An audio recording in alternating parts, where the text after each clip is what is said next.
Teman-teman Risk Warrior Wika, selamat datang di sesi Shasimi 68. Kali ini kita bicara tentang indikator risiko utama atau Key Risk Indicator.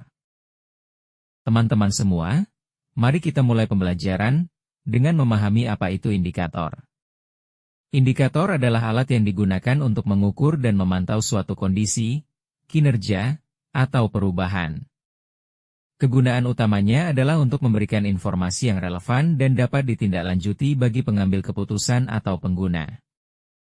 Lalu bagaimana bila indikator kita kaitkan dengan risiko? Bicara tentang risiko, kita akan berkenalan dengan istilah indikator risiko utama atau Key Risk Indicator. Selanjutnya kita kenal dengan KRI. KRI berfungsi sebagai peringatan dini atas kemungkinan timbulnya gejala risiko. KRI identik dengan risiko-risiko besar atau risiko strategis. Apabila terjadi risiko, dampaknya sangat besar terhadap pemilik risiko.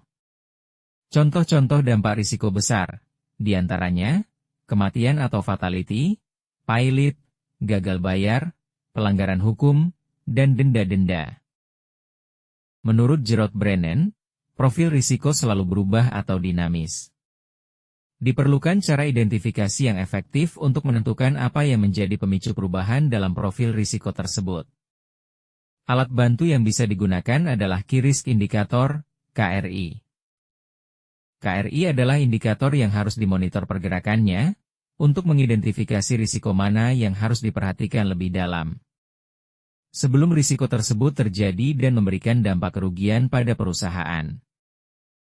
Jadi, apa yang membuat KRI efektif? Pertama, KRI harus spesifik dan terukur. Kedua, KRI harus berdasarkan historikal yang pernah terjadi. Ketiga, KRI juga harus mencerminkan selera risiko, toleransi risiko, dan budaya risiko perusahaan. Keempat, perlu diatur keseimbangan antara KRI pencegahan dan KRI deteksi. Ada dua cara untuk menentukan KRI. Sebagai leading indikator dan sebagai lagging indikator. Perbedaan utama dalam KRI adalah leading indikator menunjukkan perubahan atau pergerakan event, kejadian, atau data sebelum peristiwa negatif terjadi, menjadikannya proaktif atau preventif. Sebaliknya, lagging indikator menunjukkan perubahan atau pergerakan event, kejadian, atau data setelah peristiwa negatif terjadi, menjadikannya detektif atau reaktif. Setelah belajar dari Gerard Brennan tentang KRI, sekarang kita beralih kepada pedoman Juknis SK6. Di dalam Juknis SK6, setiap peristiwa risiko harus memiliki KRI yang menjadi early warning sinyal, sebelum terjadinya suatu peristiwa risiko. Penting untuk selalu memilih leading indikator dan menghindari penetapan lagging indikator. Selain itu, KRI harus dilengkapi dengan batasan atau threshold sebagai alat monitor yang terdiri dari 3 threshold, yaitu batas bahaya, batas hati-hati, dan batas aman. Nilai threshold dapat ditetapkan berdasarkan pertimbangan data historis, benchmarking, dan kebijakan strategi risiko. Menurut Juknis SK6, KRI adalah indikator yang dijadikan sebagai peringatan dini atas kemungkinan timbulnya gejala risiko berdasarkan klasifikasi taksonomi risiko. Sehingga KRI harus diidentifikasi sebagai indikator dari penyebab sebuah risiko. Di dalam Juknis SK6, proses penentuan KRI dapat diidentifikasi melalui pendekatan fault tree analysis. Diagram ini mengilustrasikan identifikasi KRI secara hierarkis.